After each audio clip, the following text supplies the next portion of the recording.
네, 우리가 어제 함께 말씀을 나누었지만 롯은 정말로 하나님의 은혜로 가까스로 이제 목숨을 보존하게 됩니다. 하지만 롯의 아내는 어떠합니까? 결국 하나님의 그 말씀을 듣지 않고 세상이라는 뒤를 돌아보다가 그만 소금 기둥이 되어 죽게 되고 말죠.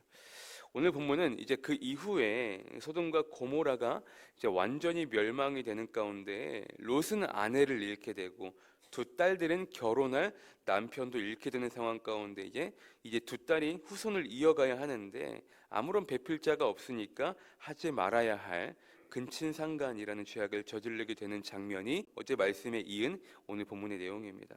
자, 먼저 27절부터 29절은 아브라함에 대한 하나님의 관심과 사랑을 보여주는 장면입니다.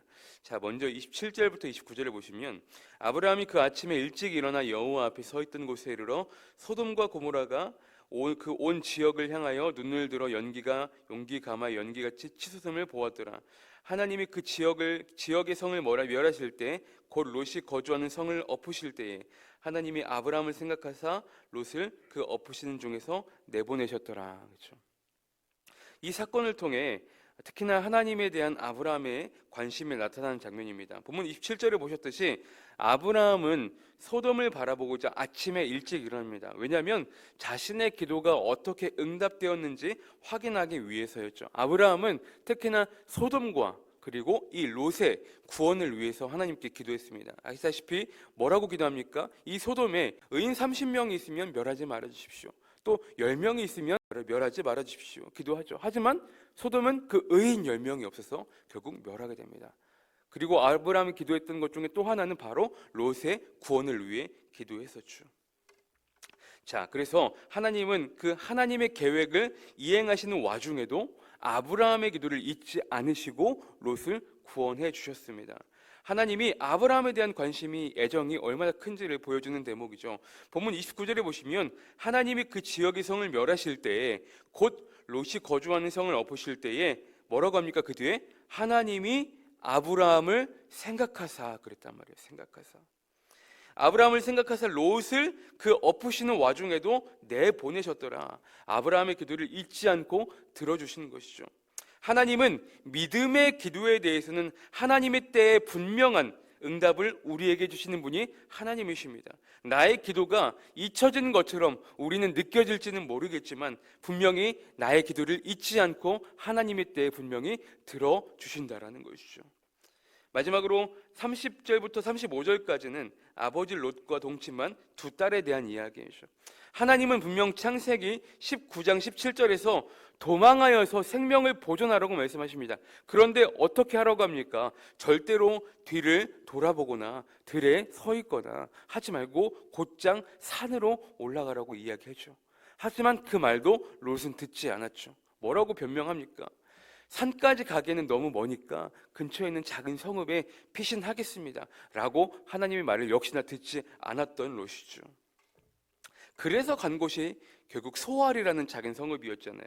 하지만 소알도 결국 소돔처럼 악한 곳이었기 때문에 이미 본인이 은혜를 입어서 산 줄은 까마득하게 잊어버리고 아마 본인이 생각하기에는 이곳도 재앙이 임할 것 같다라고 생각하여서 어떻게 합니까? 두 딸을 데리고 결국 산으로 돌아가서 작은 굴에 피신합니다.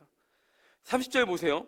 롯이 소알에 거주하기를 두려워하여 두 딸과 함께 소알에서 나와 산에 올라가 거주하되 그 두 딸과 함께 굴에 거주하였더니 결국 하나님이 처음에 명하셨던 그 산속으로 이제서야 들어가게 되는 롯의 모습입니다.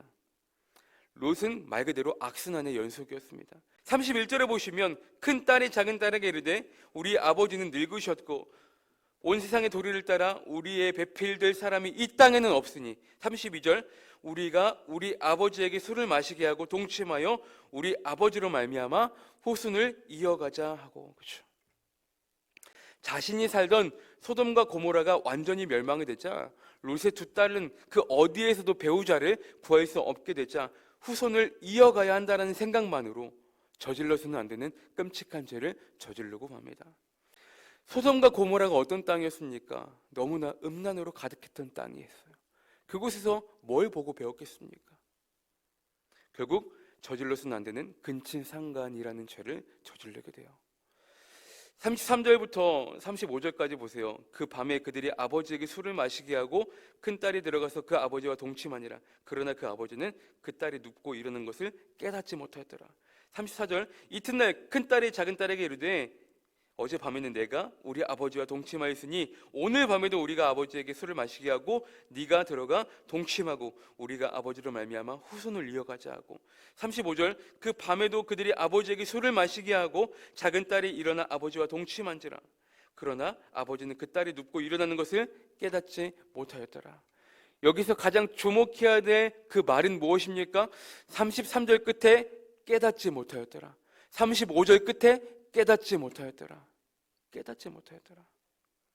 여러분, 이 깨닫지 못했다라는 것은 말 그대로 두 딸들이 저지른 일들에 대해서 술에 취해서 알지도 못했다라는 것이지만 더 자세히 이야기하면 무엇입니까? 영적으로 깨어있지 못했다라는 거예요. 영적으로 깨어있지 못하고 무딘 상태, 영적으로 무지 상태, 영적인 판단력을 잃고 있었다라는 거예요. 그 죄는 변명이 여지없는 죄가 맞아요. 어떤 사람들은 죄는 죄나 한편으로 인간적인 마음으로는 이해가 간다라고 이야기하는 사람도 있을지는 모르겠습니다.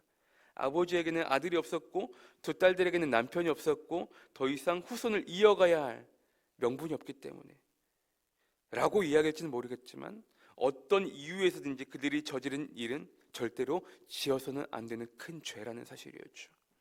결국 롯은 자신의 어리석음, 방심으로 인해 자기 딸들에게 속아 아무것도 모른 채 근친상간의 죄를 저지르게 됩니다. 롯은 방심했던 거예요.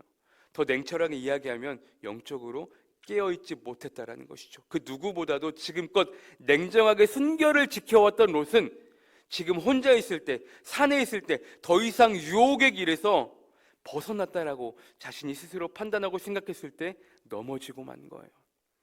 여러분, 우리가 무엇을 조심해야 될까요?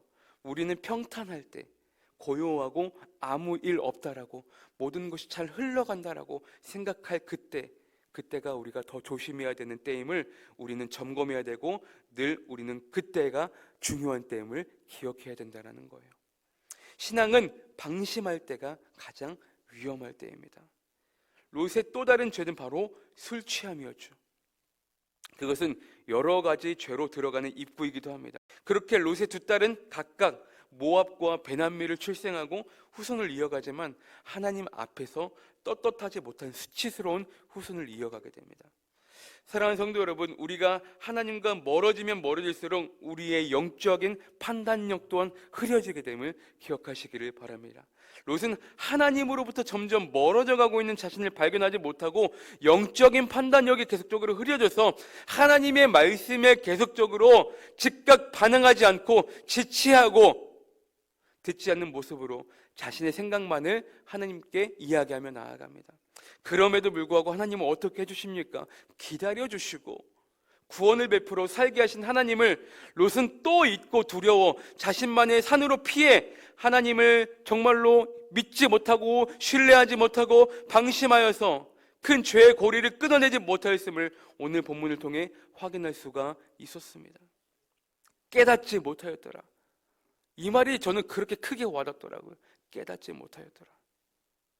하나님 앞에서 현재 여러분들의 모습은 어떠하십니까?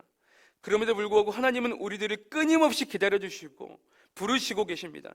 그 주님의 부르심 가운데에 우리가 늘 순종함으로 나아가야 하지 않겠습니까? 깨닫지 못하는 자가 아니라, 여전히 듣지 못하는 자가 아니라, 세상이라는 뒤를 바라보는 자가 아니라 우리의 구원자 되시는 주님을 바라보며 앞으로 나아가야 하지 않으시겠습니까? 오늘 하루도 그런 저와 여러분들의 삶이 되시기를 주님의 이름으로 축복합니다. 하나님의 말씀을 듣고 깨닫는 자는 복이 있을 것입니다. 그 하나님 말씀을 붙잡고 오늘도 믿음의 눈을 들어서 영적으로 우리가 무디인 상태가 되어 있지 않기를, 영적으로 민감해지기를, 영적으로 깨어있기를 위해서 오늘도 기도하시기를 바랍니다. 그럴 때 우리는 하나님의 말씀을 즉각 알아들을 수 있고 그 말씀에 즉각 행함으로 옮길 수 있는 우리의 신앙이 될 것입니다. 그렇게 할 때 하나님은 우리를 붙들어 주시고 복 주시고 끝까지 우리와 함께 하시는 은혜를 우리에게 베풀어 주실 것입니다. 오늘도 그 하나님 붙잡고 우리가 승리하는 삶을 살아갈 수 있는 귀하고 복된 하루의 삶이 되시기를 주님의 이름으로 간절히 축원합니다.